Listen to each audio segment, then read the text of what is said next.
معبود کے معنوں میں آئے گا. معبود کے معنوں میں تو خدا پھر ایک ہی ہے، لیکن نظام چلانے کے معنوں میں آپ رب، خدا باپ کے لیے استعمال کر سکتے ہیں، کوئی بیوی اپنے خاوند کے لیے استعمال کر سکتی ہے.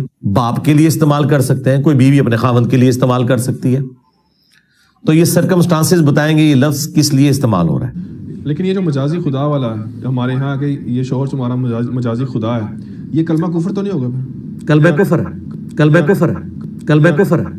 باپ کے لیے استعمال کر سکتے ہیں، کوئی بیوی اپنے خاوند کے لیے استعمال کر سکتی ہے. کلمہ کفر ہے. کیوں نہیں کلمہ کفر ہے؟ خدا کا تو کوئی مجاز ہے ہی نہیں ہے نا سر. مرزا کے ماننے والوں کرو اس پر غور، مرزا کا پرانا بیان اور نیا بیان اور.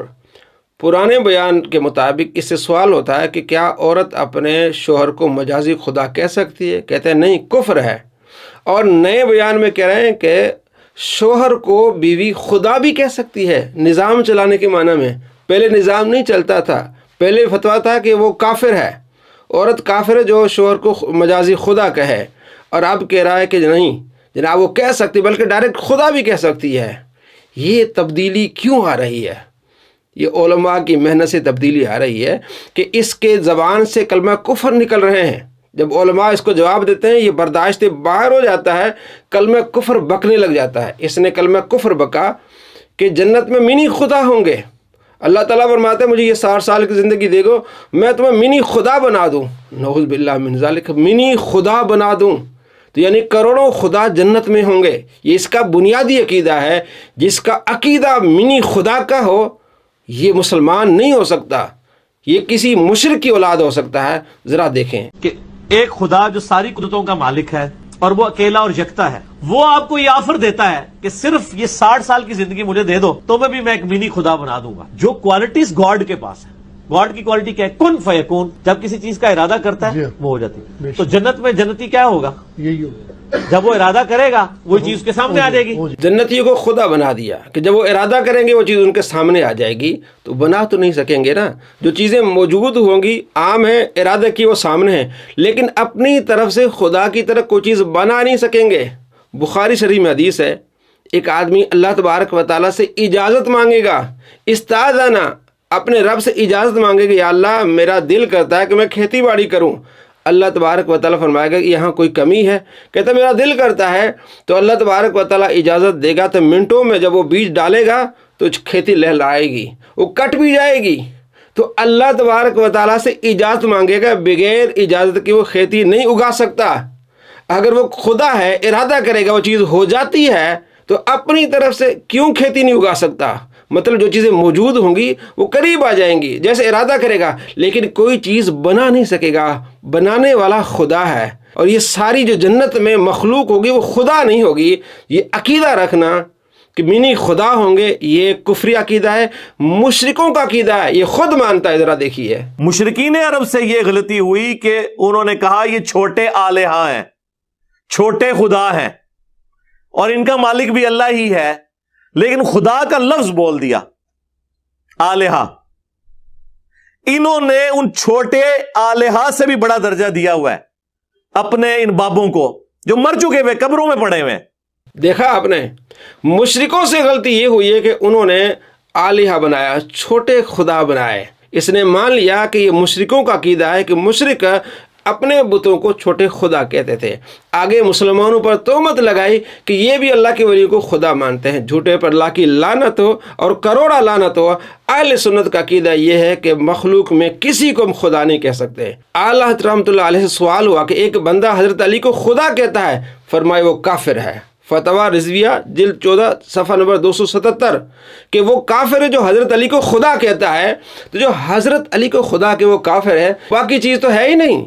اللہ کے ولیوں کا درجہ حضرت علی سے نہیں ہے بڑا، تو حضرت علی کو جو خدا کہے گا وہ کافر ہے. فتاوی رضویہ جلد 14 صفحہ نمبر 277. اور علامہ شریف الحق امجدی رحمۃ اللہ علیہ سے پوچھا گیا کہ ایک مستانہ ہے جو ایک ولی کو خدا کہتا ہے، تو آپ نے فرمایا یہ شرک ہے، وہ بندہ کافر ہے اور مشرک ہے. یہ اہل سنت کا عقیدہ ہے. اپنا اس کا عقیدہ کیا ہے؟ منی گوڈ کا، منی خدا کا، مشرکوں والا عقیدہ. اور اہل سنت پر جھوٹ باندھا اس نے، جھوٹے پر اللہ کی لعنت ہو. اور اس پر اتنی لعنتیں پڑیں اس بندے پر کہ اس نے اللہ کے ولیوں کے بغض میں آ کے کفر کر دیا. جو لوگ ورڈنگ دیتے ہیں نا کسی کے بارے میں کہ اس پہ اللہ کا عذاب آ گیا،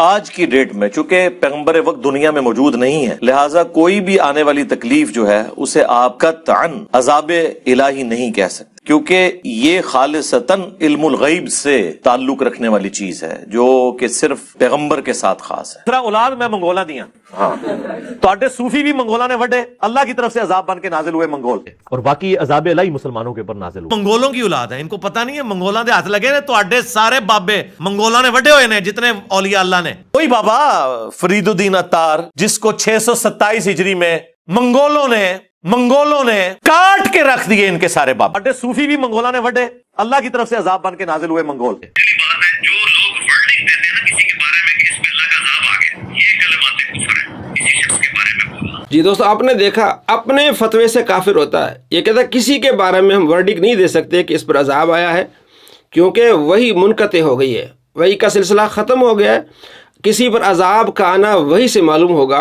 اب ہم اگر کسی کے بارے میں کہیں گے، ورڈنگ دیں گے کہ اس پر عذاب آیا تو کلمہ کفر ہے، اور اس نے کلمہ کفر بک دیا کہ مسلمانوں پر منگول عذاب بن کے آئے، ان کو کاٹ کے رکھا۔ یہ سارا کس وجہ سے ہوا؟ اولیاء کرام سے بغض کی وجہ سے ہوا۔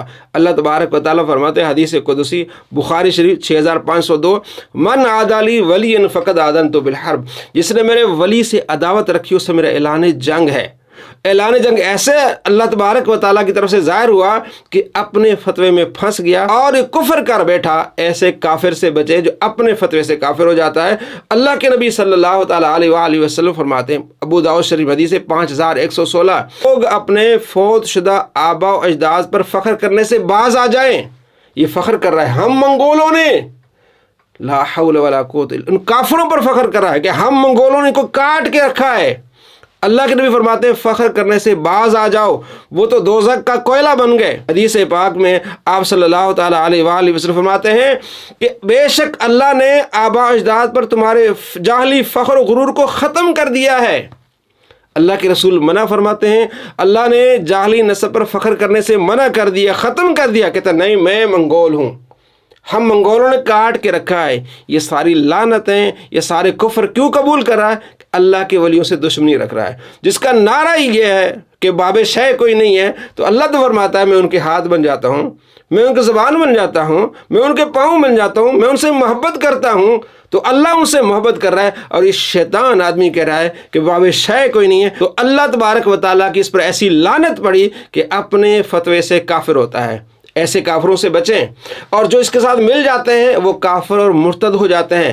ایسی اس کی گندی تعلیم ہے، گستاخانہ تعلیم ہے، ذرا دیکھیے۔ چلو پیسے لے لو، تینوں ہور پیسے دینا میں، جننے تسی کہو، اپنے نبی نو ایک گال کٹ دو۔